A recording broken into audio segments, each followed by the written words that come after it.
বাড়িতে পুলিশ গিয়েছে, পুলিশ কিন্তু তাকে নোটিশ দিয়েছে। এই বিষয়টা নিয়ে আগে আলোচনার বিষয় রয়েছে। আমি কথা বলি, সব্যসাচী ব্যানার্জি সরাসরি আমাদের সঙ্গে রয়েছেন। সব্যসাচী, হঠাৎ হুমায়ুন কবিরের বাড়িতে পুলিশ কেন? দেখো, যে আমরা দেখেছি যে মুখ্যমন্ত্রী শুভেন্দু অধিকারী তিনি সরাসরি বিধানসভা থেকে বলেছেন, হুমায়ুন কবিরকে কিন্তু হুঁশিয়ারি বার্তা দিয়েছেন। কারণ হুমায়ুন কবির দিন কয়েক আগেই কাশীপুরের একটি সভা থেকেই কিন্তু একাধিক ভাষায় কটাক্ষ করেছিলেন বিজেপিকে উদ্দেশ্য করে, এবং তিনি সংখ্যালঘু সম্প্রদায়ের মানুষজনদের নিয়ে পথে নামবেন সে কথাও বলেছিলেন। এছাড়াও বিগত দিনে বেশ কিছু বিস্ফোরক মন্তব্য কিন্তু আমরা হুমায়ুন কবিরের দেখেছি। আর সেই পরিপ্রেক্ষিতেই কিন্তু রেজিনগর থানার পুলিশ এবং শক্তিপুর থানার পুলিশ, দুটি থানার পুলিশে পৃথক পৃথক দুটি মামলাও করেছে। দুটি মামলার পরিপ্রেক্ষিতে তিনজন যে ইউপি আম জনতা উন্নয়ন পার্টির যে নেতৃত্ব, ব্লক স্তরের নেতৃত্ব, তাদের কিন্তু তিনজনকে গ্রেপ্তার করেছে পুলিশ ইতিমধ্যেই। তাদের তিনজনের মধ্যে আনিসুর রহমান, আমিনুল হক এবং গোলাম শেখ, এই তিনজনকে গ্রেপ্তার করেছে রেজিনগর এবং শক্তিপুর থানার পুলিশ। সেই ঘটনা আমরা দেখেছি। আর সেই পরিপ্রেক্ষিতে কিন্তু হাজিরা হওয়ার জন্য হুমায়ুন কবিরকে নোটিশ দিতে পৌঁছে গিয়েছে রাজ্য পুলিশের একটি দল শক্তিপুরের বাড়িতে, এবং 3 তারিখ এবং 4 তারিখ দুই দিনই তাকে হাজিরা হওয়ার কথা কিন্তু বলা হয়েছে।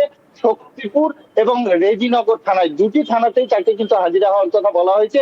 আর সেই নোটিশ দিতেই কিন্তু সকাল সকালই পৌঁছে গিয়েছে হুমায়ুন কবিরের যে শক্তিপুরের বাড়ি, সেই বাড়িতেই পৌঁছে গিয়েছে কিন্তু রাজ্য পুলিশের একটি দল। আর সেই নোটিশ হুমায়ুন কবির নিজের হাতে না পেলেও তার বাড়িতেই পৌঁছে দেওয়া হবে, এমনটাই কিন্তু পুলিশ সূত্রে জানা যাচ্ছে।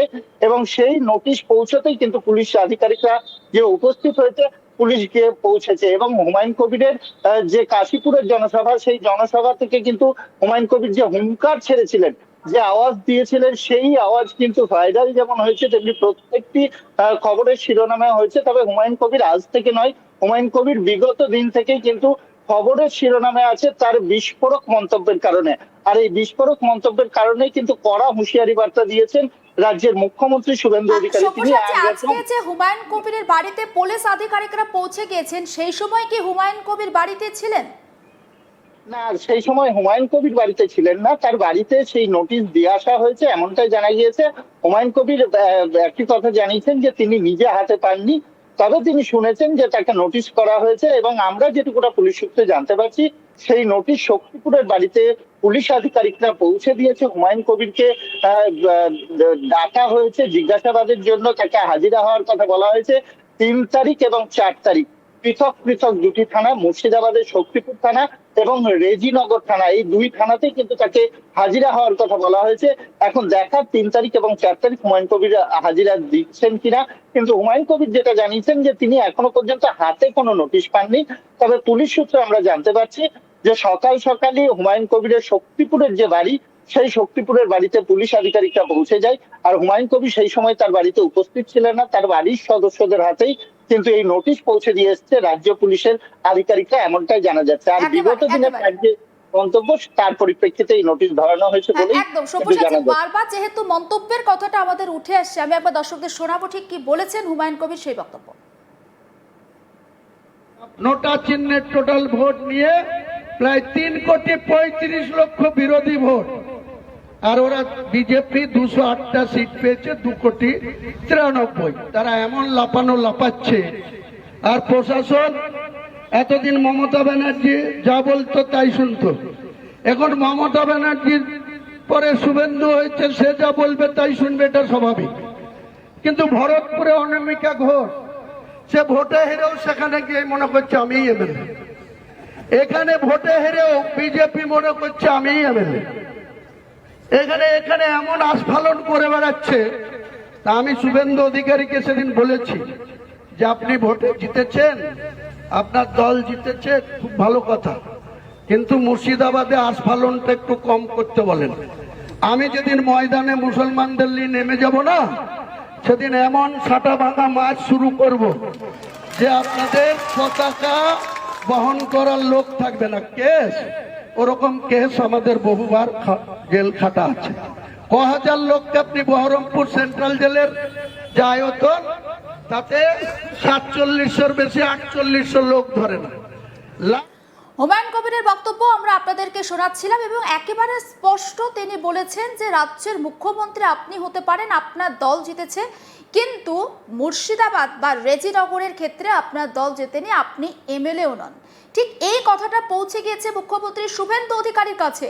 গতকাল বিধানসভায় মুখ্যমন্ত্রী যথেষ্ট রেগেছিলেন, তার যে বডি ল্যাঙ্গুয়েজে সেটা অন্তত স্পষ্ট।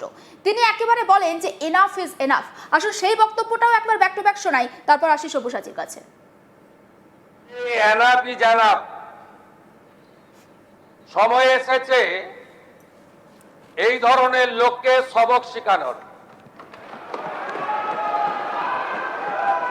আপনাকে আমি পরিষ্কার বলছি, মমতা ব্যানার্জি মুখ্যমন্ত্রী নন। আপনি দুর্বল মুখ্যমন্ত্রী পেয়ে যা খুশি করেছেন, যা খুশি বলেছেন। আমি আপনাকে বলে গেলাম, আমরা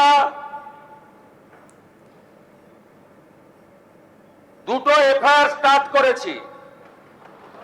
Rejinagar PS case number 219/226 dated 26/6/2026 under section 152, 192, 196, 197, 224, 299, 351 within bracket 2, 352, 353 of the ভারতীয় ন্যায় সংহিতা। ইনসিডেন্ট নাম্বার 2তেও আমরা শক্তিপুর পিএসএ 176/226 আরেকটা কেস ইস্যু করেছি। সেই কেসেও আমরা ভারতীয় ন্যায় সংহিতার সমস্ত সেকশন লাগিয়েছি এবং আমি আপনাদেরকে অ্যাসিওর করছি, এত বড় ক্ষমতা আপনাকে কেউ দেয়নি। আপনি মুখে যেগুলো বলেছেন, আপনাকে আমি বলে গেলাম, আপনি কেন করছেন আমি জানি। আপনি কেন করছেন রাজনৈতিক কারণটা আমি জানি। মুখ্যমন্ত্রীর বক্তব্য আপনাদের শোনাচ্ছিলাম। 24 ঘন্টার মধ্যে বলা যেতে পারে অ্যাকশন। আর এখান থেকে আমি সব্যসাচীর কাছে আসব। সব্যসাচী, এই বক্তব্য যখন আমরা শোনাচ্ছি দর্শকদের, গতকাল বিধানসভায় মুখ্যমন্ত্রী এই বক্তব্য দিয়েছেন, তখন ওই ঘড়ির কাঁটা 2:30 থেকে 3টে হবে। এখন ঘড়ির কাঁটা 12টা 6-7 হয়েছে, 24 ঘন্টাও হলো না। প্রায় 3জনকে গ্রেপ্তার করেছে পুলিশ। কি আপডেট পাচ্ছে এই বিষয়ে? একদমই 24 ঘন্টা পার হয়নি। মুখ্যমন্ত্রী শুভেন্দু অধিকারী কিন্তু কড়া ভাষায় বলেছেন যে নরম মুখ্যমন্ত্রী পাননি। পুরনো মুখ্যমন্ত্রীর নাম করেই কিন্তু তিনি এই উক্তি করেছেন হুমায়ুন কবিরের উদ্দেশ্যেই, এবং তারপরেই কিন্তু অ্যাকশনে মুর্শিদাবাদ পুলিশ। একদম বলাই যেতে পারে যে